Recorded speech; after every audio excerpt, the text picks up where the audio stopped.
अस्सलाम वालेकुम नाज़रीन। पाकिस्तान और इंटरनेशनल अफेयर्स के साथ एक और प्रोग्राम में आपका होस्ट आपकी खिदमत में हाजिर है। गुज़िश्ता रोज़ हमने बात की थी कि किस तरह से इंटरनेशनल हालात और वाक़यात इस तरह से तब्दील होते जा रहे हैं कि दुनिया के सबसे बड़े सुपर पावर अमेरिका को रूस और चीन ने मिलकर धूल चटाई है, और इसमें जितना नुकसान अमेरिका का हो रहा है उसके हवाले से शायद अमेरिका नवाज़ लोग अब भी ये सोचने से कासिर हैं कि आगे होगा क्या। और यही वजह है कि वो अब भी अमेरिका की हिमायत और अमेरिका की जो एक तरह से सपोर्ट है उसको इतना फोकस किए हुए हैं कि उनको उनकी मत मारी गई है, ये कह सकते हैं, या उनकी अकल पर पर्दा आ चुका है। थोड़ा सा इस हवाले से मैं एक और बैकग्राउंड आपको बताता चलूँ कि जब अमेरिकी सदर ओबामा का दौर था तो उस वक्त एक पॉलिसी शुरू की गई थी जिसे अरब स्प्रिंग का नाम दिया गया था। अरब ममालिक को, गल्फ़ कंट्रीज़ को, या यूँ कह लें कि जिसे आम अल्फाज में मशरिक़ वस्ता कहा जाता है, मशरिक़ वस्ता को रिवैम्प करने की एक कोशिश की गई थी। उस रिवैम्पिंग में प्रोग्राम ये था कि किसी तरह से अरब ममालिक को, सुन्नी स्टेट्स को पावर या हिमायत कम करके सारी पावर जो है शिया स्टेट्स की तरफ मुंतकिल कर दी जाए। यही वजह है कि ओबामा साहब ने एक मुआहदा किया जिसमें ईरान के जौहरी प्रोग्राम के हवाले से उनको कई बरात देने की कोशिश की गई, और बड़ी कोशिश की गई कि it was a high time for them कि now Iran should be given focus in comparison to the Arab worlds. So इस हवाले से आप देखें कि अगर इंटरनेट पर भी ये मवाद मौजूद है, अखबारात और यूट्यूब पर भी ये चीज़ें मौजूद हैं कि किस तरह से अमेरिकी इंतज़ामिया ने ईरान को सपोर्ट किया इस मुआहदे के हवाले से।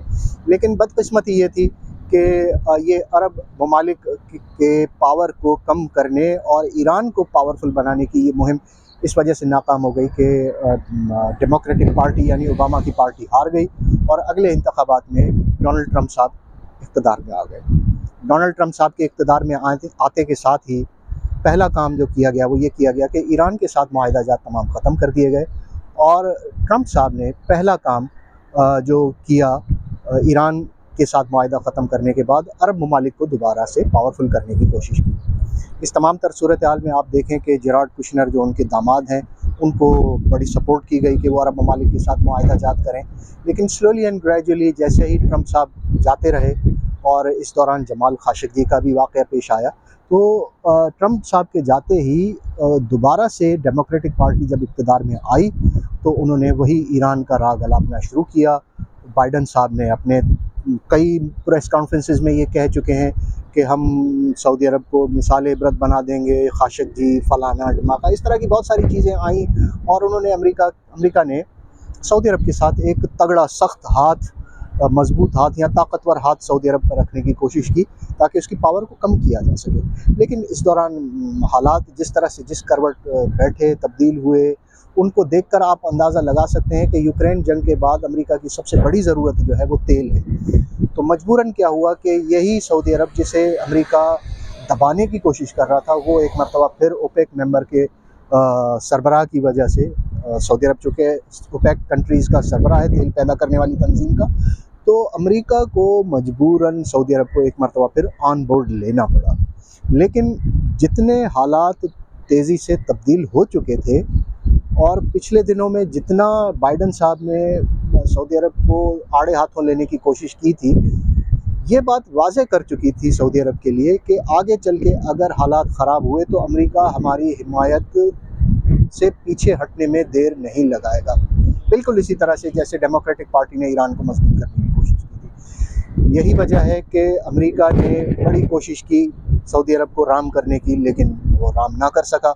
मजबूरन सुपर पावर की हालत का अंदाज़ा आप लगा सकते हैं कि जब फ़ोन कॉल्स रिसीव ना की जाएँ, वो भी सदर बाइडन की, तो होगा क्या?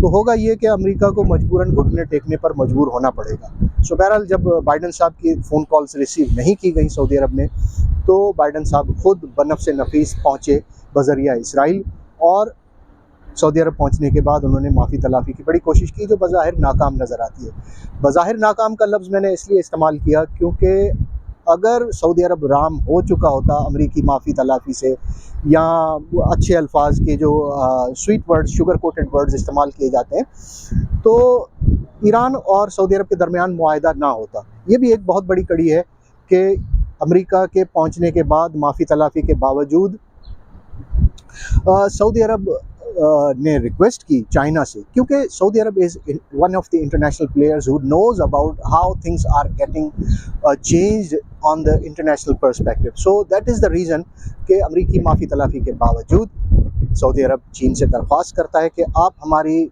ईरान के साथ सुलह करा दीजिए। और सरप्राइजिंगली इट हैपन्स के विद इन 4 डेज़ चाइना ने ये टारगेट अचीव कर लिया, और अमेरिका जो दुनिया का चौधरी था उसकी सारी मट्टी पलीद हो जाती है।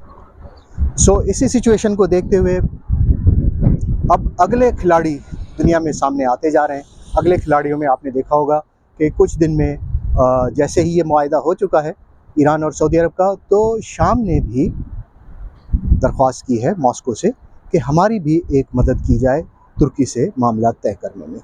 और अगले ही दिन शाम के सदर पहुंचते हैं मॉस्को, बशार अल असद साहब, और पुतिन से मुलाकात करते हैं। पुतिन ने उनको क्या खातरी कराई ये तो अभी चीज़ें सामने आना बाकी हैं, लेकिन कहा यह जा रहा है कि जिस तरह से चीन ने रूस से भी छुपाकर, इंटरनेशनल खिलाड़ियों से सबसे छुपाकर ईरान और सऊदी अरब के दरमियान मुआहदा कराया है, वो एक बहुत बड़ी कामयाबी है। बहुत बड़ी कामयाबी को आप बीजिंग सरप्राइज़ कह सकते हैं। और बशार अल असद साहब का जिस अंदाज से मॉस्को का दौरा किया गया है, उससे आप अंदाज़ा लगा सकते हैं कि अब नया सरप्राइज़ मॉस्को की तरफ से आने वाला है।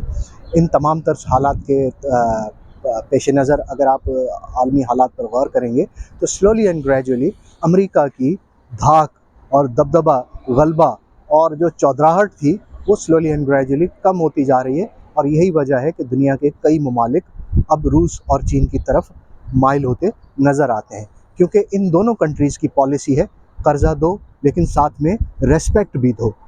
जबकि अमेरिका का पॉलिसी खेल क्या रहा है, अगर कोई मानता है तो ठीक है, हमारी तरफ से मानता है तो ठीक है, प्यार से मान जाता है तो ठीक है, वरना उसके ऊपर जंग मसलत कर दी जाती है। जो कि वैसे रिचर्ड आर्मिटेज का पुराना एक मकौला आपको याद होगा, जिसमें either you are with us और अगेंस्ट अस। अदरवाइज रम्सफील्ड का भी आपने सुना होगा मकौला के, will send you into the stone age. So अगर कोई अमेरिका के साथ है तो है, अगर नहीं है तो उसको धमकी धौंस के ज़रिए राम करने की कोशिश की जाती है या कायल करने की कोशिश की जाती है। जबकि चीन और रूस का मामला ऐसा नहीं है। वो ना सिर्फ कर्जा जात देते हैं, डेवलपमेंट में भी साथ देते हैं, और साथ साथ रेस्पेक्ट का भी एक एलिमेंट वहाँ पर पाया जाता है।